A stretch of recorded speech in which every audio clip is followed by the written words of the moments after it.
ادينا شفنا عمل ايه لما نزل النهارده مع النادي الاهلي والجبهه اللي عملها مع اشرف بن شرقي. قلت بقالي كتير جدا وعمال لي عيد وازيد، قلت يوسف بالعمري منذ انضمامه للنادي الاهلي لازم يكون هو اللاعب الاساسي في النادي الاهلي في الجبهه الشمال.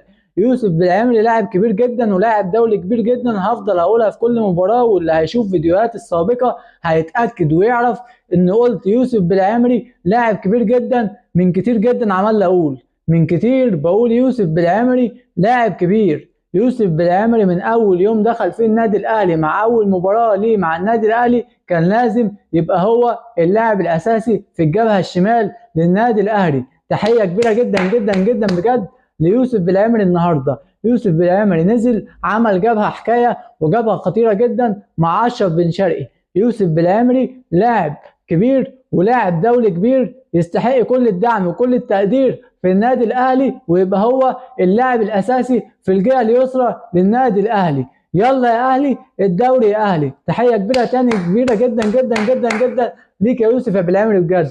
يوسف بالعمري اتمنى انه يبدا مباراه الجيش الملكي الاساسي. مباراه الجيش الملكي مباراه مهمه جدا مش عايزينها تضيع، وعايزين نبقى احنا اول المجموعه.